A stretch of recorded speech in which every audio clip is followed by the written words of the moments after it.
morning, everybody. This is Victoria, your dog guru, and today we are updating you on everything you need to know about the show and answering your questions.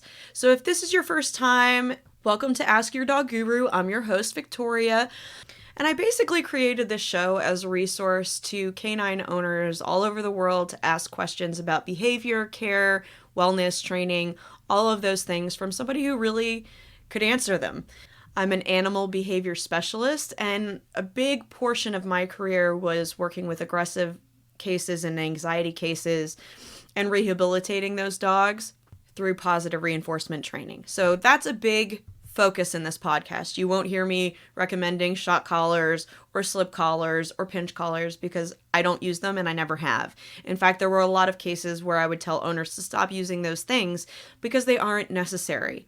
Now, I know there are lots of trainers out there that will disagree with me, but a lot of the things that I focused on with training and in behavior modification is not just covering up a problem by silencing it, but really getting under the hood, figuring out where the triggers are, neutralizing those triggers, and actually rehabilitating the emotional state of the dog so that they could behave better, so that they could be performing more consistently, and so that there was peace and tranquility in the home again, or maybe for the first time. So if this is a goal of yours and you've been pulling out your hair with your dog, listen no further. This is a great resource for you, and I'm really glad that you're here. Just a couple of announcements before we get started. If you listened to our last episode, then you know that there have been some changes. BlazingCaribouStudios.com is closing. So we are actually hosting on Podbean now. So you can find us at dogguru.podbean.com. Super easy. Just look in the description of the show notes. And our biggest and most exciting change is we now have a Patreon. So this is a great place for you to get more in depth with the show. There are perks to being a member, lots of goodies there, and I will be posting videos, tips, training tutorials, lots of different things in there, and you get early release on episodes. So go on and hurry over to patreon.com/askyourdogguru. And as you might have guessed, it's in the description and show notes as well. One of my goals with the Patreon is to create content exclusively for it. So there are things there, videos, recordings, articles, opportunities to weigh in on the show and be involved with the show. All of these things can be found on patreon.com/askyourdogguru. And you can become a patron for as little as $1 a month. Now that the network is closing, this is a great way to add support to the show so that I can kind of keep the lights on and keep everything going and create new and engaging pieces of content for you. I'm taking this change and this shift with the network closing as a positive, and I really want to grow the show to a different level than I've been able to do prior to now. So with your help, hopefully we can make 2020 the most exciting and engaging year of Ask Your Dog Guru yet. Oh, and one more thing. If you're listening to us on Apple Podcasts, please drop a review and rate us. It helps other people find our show and kind of have an awareness of what it's about and what to look forward to. So if you love the show, head over to Apple Podcasts and rate and review us there so that more people can find us. And a quick thank you to everyone who is sharing the show with a friend, letting them know about us.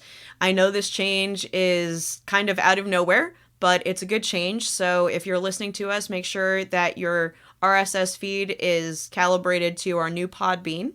And the last big change you guys need to know about is how to get in touch, which either you can leave a message in the Dog Guru Hounds group, because I am very active in there, or you can send me an email directly at askdogguru@gmail.com. Link is in the description. Okay, now without further ado, let's get to your questions.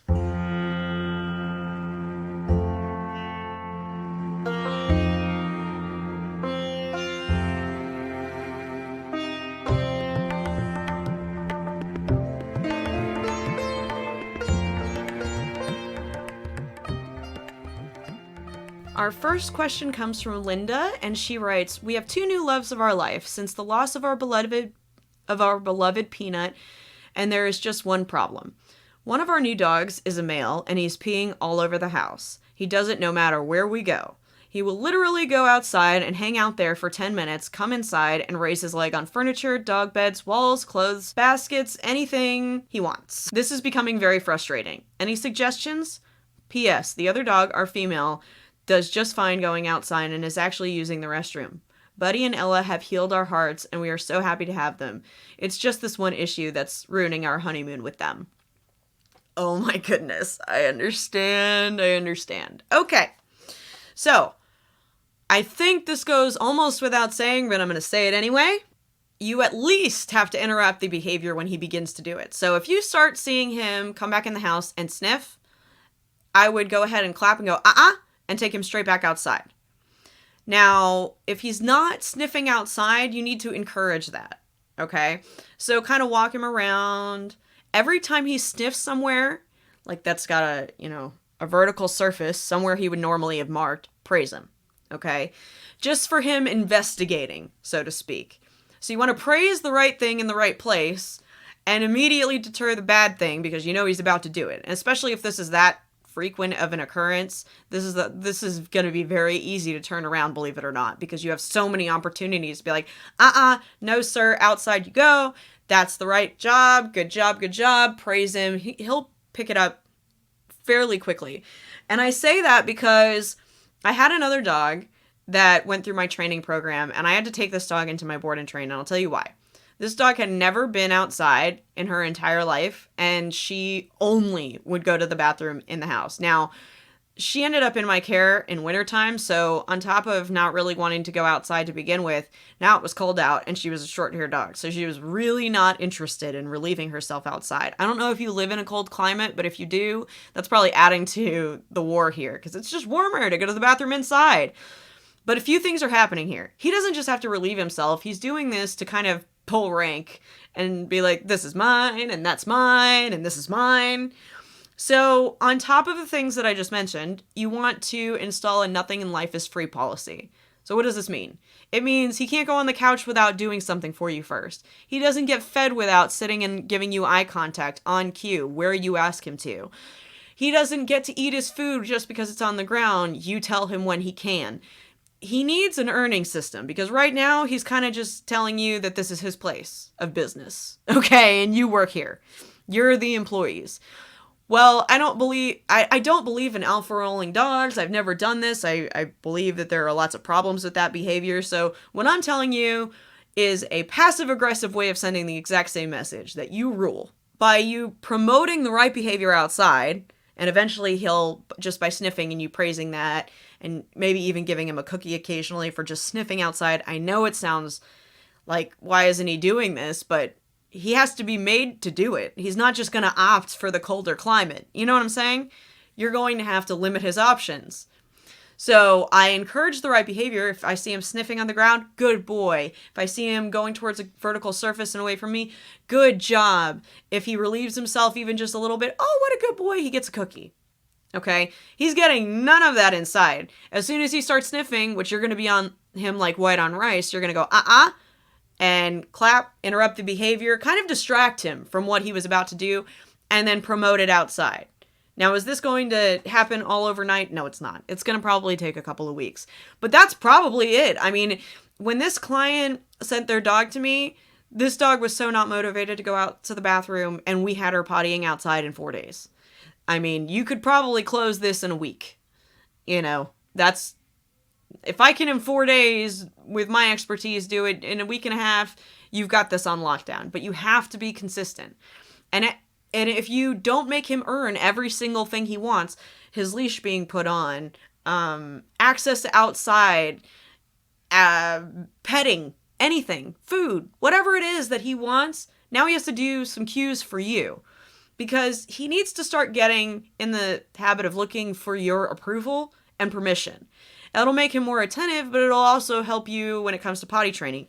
Because I don't think this is a housebreaking issue as much as it's he's already figured out from the other dog where to potty. He's not stupid. So he's doing this for a reason. So we need to change his system a bit. So try those things. Let me know how it goes. And I just wanted to thank Linda for writing in. She wrote to us about her dog and once before, and having these 2 new buddies in her life is probably a little chaotic right now, but you're going to get through it. You can always write in again. But that's what I would do right now. And honestly, that's a lot to take on. Just redirecting some of his behavior and installing a nothing life is free system. You can Google it. And if you need to, you can message me privately, and I'm happy to give you some other examples. But what I told you on air is a great place to start. That's a lot of permission he'll be asking for that right now he's not. And he needs to start looking to you guys for permission. Otherwise, he's going to run the place because he might be a little bit more dominant than you're giving him credit for. Okay, our next question comes from Kat, and Kat writes, how do I keep my dog in a fenced-in yard? I fixed the fence and the gate for her to have space while I'm gone, and she just climbs the gate. I swear she's like a Houdini dog that can escape anything. Okay, I know nothing about your breed. I'm hoping it's not a husky. But you have a few things to consider before I would try securing her in the yard. I could recommend that you tether her in the yard, but there's a reason I'm not doing that. I don't want her to hang herself, which it's theoretically possible if the tether is long enough that she could still go ahead and scale the fence and hang herself. So that's why I'm not recommending that, and why I would caution anybody to do that, especially if you have an escape artist. Now the issue is not her escaping the yard. It's really not containing her in the yard anymore. I would work on perhaps finding a way for her to be in the house when you're gone, whether that's in a crate, whether that's in like a laundry room with a dog walker coming by once a day to just check on her and see how she's doing and give her a walk and get her out. But if you have a dog that's consistently hopping over the fence, there are so many risks like that. She could be hit by a car when you're gone at work. You know, I once saved a dog on a highway who the owner was trying to keep it in the fence, and the dog, luckily the dog slipped its collar, but its collar was hanging over the fence, and the dog had multiple times gotten out of the fence line. And the only thing the owner could come up with that he hadn't tried was tethering the dog. Well, the dog still got out of it and luckily survived, but it could have been a really sad story. But what was still sad was the dog ended up on the highway and hit by a car before I even knew the dog was on the highway. And when I found him, I had to carry it like a human into my car and bring it to the vet because, I mean, the dog would have died. It was in 6 lanes of traffic. So things like that can happen. So rather than trying to contain the dog in the yard, I would try and work on the dog staying with you, or, you know, perhaps if you can't contain it in your house for whatever reason, maybe doggy daycare might be a better option so that the dog is stimulated during the day. But if you're trying to keep the dog at the house, I would opt to get a pet sitter so you can make that transition and have some eyes on the dog, or if you have a Nest camera to see what the dog is doing in the house. But keeping them in a yard, if they're a Houdini dog like you described, is probably not the best idea. It's really, I mean, it's just a matter of time before the dog gets out of the yard, however you're restraining them. So I wouldn't go that route. I would change strategies. I would either find a way for the dog to be at somebody else's house during the day where they could be stimulated, or find a way to contain the dog in my own house during the day, because this is not a problem that's going to be fixed by containing the dog in the yard. You know, the dog is probably bored, needs some things to do. You might look into puzzle toys and a crate and start there, and then start training from that point forward so that the dog can be in the house in your absence if you're afraid he's going to destroy the couch, for example. But that's where I would start. I would completely abandon the yard idea. I understand you want the dog to have freedom, but what they're doing with that freedom is leaving and getting more. So I would make sure that your exercise schedule with this dog is consistent. Make sure you're walking/running the dog every day, depending on what kind of breed it is. They need an outlet. And they also need exposure to the neighborhood so they don't get bored. You know, if you're looking at the same fenced-in yard every day, that gets boring. So I would just completely abandon the fence altogether. Start working on working the dog into the home, and instead of containing it in the yard. And you'll probably, first of all, you'll end up with less heartache, and secondly, you'll end up with a dog you can have in the house all the time. So that's a double win. I wish you guys luck. We have a question from Steven, and his question is, if your dog is vicious to other dogs but amazing with people, would you say that your dog has a bad switch that could turn on with people and kids? Or would you say the dog is just dog aggressive or aggressive towards other animals? Interesting question. Okay. So the truth is, without seeing it, I wouldn't make that determination. But I still am glad that you asked this question, because there is such a thing as dog-on-dog aggression that does not transfer to people. So to answer your question on the surface, not as an individual case per se, but on the surface, it's completely possible for a dog to be aggressive towards only other dogs and not people. I see that a lot without it ever transferring to people. So yes, that is theoretically possible. I've seen it. I know dogs that are sometimes just small dog aggressive and get along fine with large dogs. So if there can be that small of a difference, size difference being one of them, then absolutely they can isolate it to just dogs versus people. As far as what I consider it animal aggressive, I consider a dog that's dog aggressive, animal aggressive in general, because I haven't been proven otherwise. I kind of lump it all together until I have gotten under the hood and gone through the behaviors of the dog and kind of seen the surface behavior. I don't have to see a dog. I used to tell clients all the time, I don't have to see your dog blow up to know what they're capable of. There are always markers leading up to an attack. And to me, having your dog blow up does them no good. So a big part of what I would be trying to figure out are which animals trigger this dog. Is it a size thing? Is it a prey drive thing? There are so many reasons a dog shows aggression. Or do they feel threatened? There could be any number of reasons the dog is showing aggression. It may have nothing to do with the fact that, the dog is dog aggressive. Maybe they just felt threatened in the situation or felt left out. There are numerous reasons why dogs will aggress. So diagnosing what the cause is was really the crux of what I did as a behaviorist. It was figuring out piece by piece what made up this dog emotionally, physically, and mentally. What was going through them that caused what the owner didn't like to happen, or even sometimes what the dog didn't want to happen. Often dogs aggress out of stress. They're not doing it because it's their first instinct. It's a last resort. So, good question. And our last question comes from Lillian. And Lillian asks, while dropping off my lab at the groomers, he peed. He peed while the lady tried to grab him and take him back. Then he hid between my legs. Should I be concerned? He's 6 years old and has never had an accident inside. Okay, so this is an environment thing. First of all, he was probably terrified. Didn't know where he was. If he's never been to the groomers before, that definitely added to it. If he has been to the groomers before, but not this groomer, that could have been the trigger. If he's been to this groomer, but not had this exact groomer take him back before, that could be the trigger. Now, if none of these things are true, and he's been going to the same groomer consistently, then I'd be concerned that he doesn't like this groomer. And that's kind of a jump, and I understand that, and I'm not trying to accuse anything, but if my dog had that reaction to a place he'd been before, I would assume something negative had happened.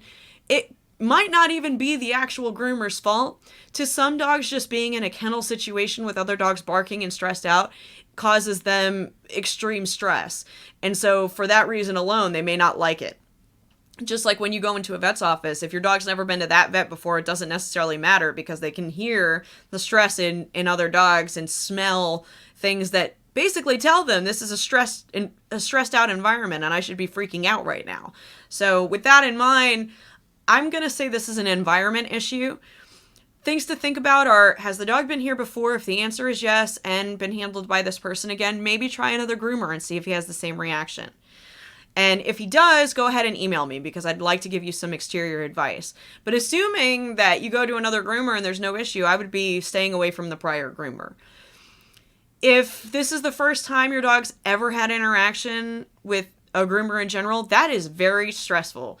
Walking towards a stranger, going without mom, all of those things can be triggers. So just kind of look at it from his perspective. He was leaving with a stranger, not knowing exactly what was going on and if you were coming back, and that can be very stressful.